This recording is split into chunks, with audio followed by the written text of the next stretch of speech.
Welcome to today's episode of EUROMED Migration Talks, a web series dedicated to migration in the Euro-Mediterranean region, run by the EUROMED Migration IV project implemented by ICMPD. I'm your host, Marco Ricorda, and today I will be accompanied by Maria Pisani, Senior Lecturer at the University of Malta and the co-founder and director of the Integra Foundation. Maria, how are you today? I'm good. How are you? Not so bad. And I'd like to ask you a few questions about your work and your research. Now, something that fascinated me about some of your publication is that in your research, you often use the expression Homo migratus to speak about migration as a natural phenomenon, arguing that human beings have always migrated and always will be. However, over the last few years, the public debate seems to focus mainly on the negative side of migration. Now, what are your thoughts on that? The term Homo migratus was something that I came up with in a moment of boredom. In truth, but it was to capture an incredibly important point. And that is that as long as human beings have walked on this earth, we have migrated. We are all the produce, the product of migration. So this is nothing new. And I think it helps to frame the conversation around the hugely diverse ways people migrate. Also, I think I'd like to start by challenging the notion of problem as well. Perhaps we can speak about the challenges that arise as a result of migration, again, couched within a much broader context as well, rather than problems per se. Very good. And those on the move are arguably the key, as we say in Latin, dramatis persona in this so-called crisis. And yet, their voices are often absent in dominant representations of it.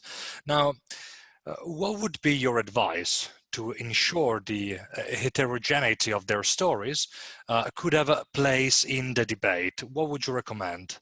Okay, so Marco, you're focusing, I think, on a particular movement when you use the term crisis. I think you're referring perhaps to the Mediterranean region specifically. That's correct. Because obviously the issue of migration is much, much broader than that. But most of my work has focused on the Mediterranean region and the central Mediterranean route in particular. The question of crisis, though, is an interesting one. If you look at the loss of life, the avoidable loss of life in the Mediterranean, yes, I'd say there is a humanitarian crisis, but an avoidable one.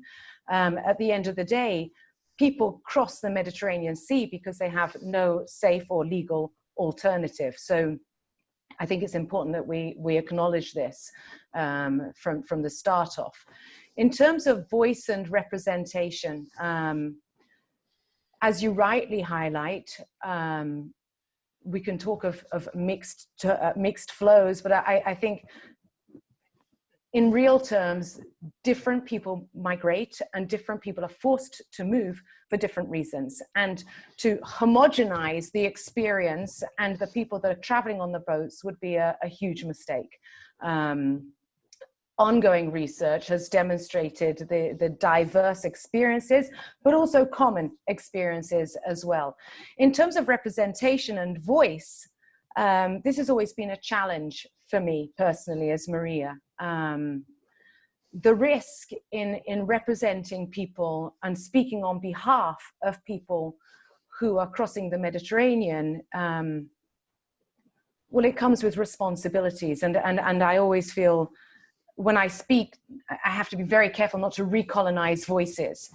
But the reality also is that when people are dealing with these issues on a day-to-day basis and experiencing, if they're on a boat, then they cannot speak on their behalf, which means that others with a huge sense of responsibility have to speak on their behalf. In our work in Malta, we have tried to engage the refugee population and other migrants in Malta so that they might become a part of that conversation or be at the front of that conversation as soon as they are ready, and we provide as much support in order to see this through. Obviously, in terms of having voice, it also, if I was to use the words of Spivak, it is not just will I be heard, but not just who has the right to speak, but also who will be heard. And so it means in our work as an academic and also as an activist in working with a number of different stakeholders, from policymakers to faith leaders to the media, to ensure that refugees' voices are heard in the very diverse platforms where they need to be heard, and that their voices are given importance. Very good. Now let's talk also about citizenship.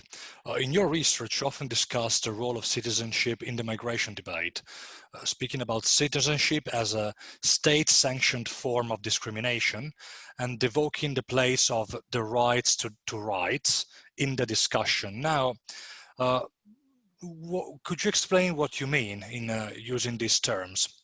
I come from a background in sociology of education, and when you're working in migration, this might seem an obvious thing, but given my background, I became very aware of two issues.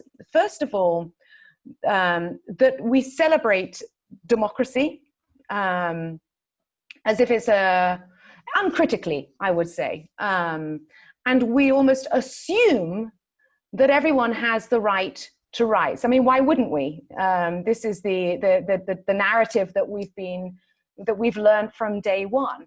And it's only when you're working with migrants, particularly refugees, asylum seekers, and undocumented migrants, that you begin to recognize not only the limitations of citizenship, but also the limitations of human rights, where ultimately human rights are trumped by, if you'll excuse the term, by citizenship rights.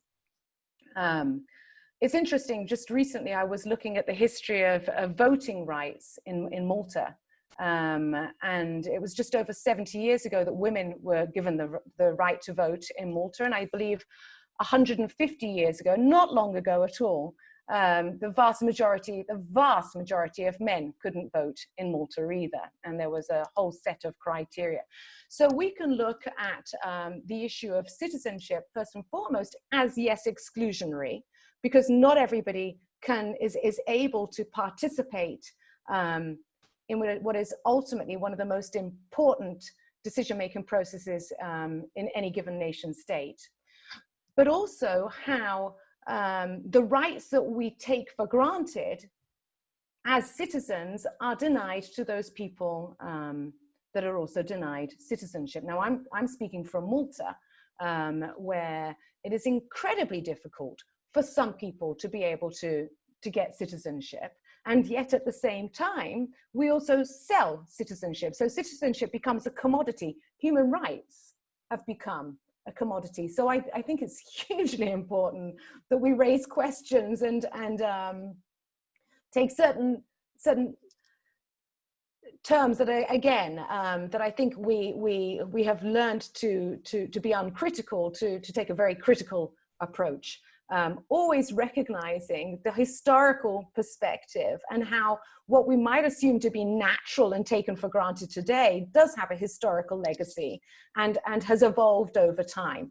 So even where we see resistance to giving migrants or some migrants voting rights, well, there was the same resistance to women having voting rights and the same resistance to men, historically, recent history, having voting rights too. Talking about the importance of terms, I mean, there is an increasing negative and emotionally charged rhetoric around the term migrant. It's a term that raises attention on the use of labels, as of course labels can have a significant impact on the construction of the discourse. Very often, the mainstream public doesn't differentiate between migrant, asylum seeker, or refugee. Now, in your opinion, how important is the use of terminology in the migration debate? Well, language is obviously very important and evolving. as well, and different people use language in different ways. So again, we can look at how the term migrant has evolved historically. If I look at Malta, we were historically a country of emigration. The majority of Maltese people have family members living abroad. These were migrants. But when we use the term migrant in this sense, from a Maltese perspective, it's not deemed as problematic. We can use other terms such as expats that tend to be celebrated. And then the term immigrant. I differentiate in Malta between immigrant and migrant. And the term immigrant or immigrant has become synonymous with illegality, crime, the need to defend. And this is hugely problematic. I like to refer to securitization theories, and we can look at how language has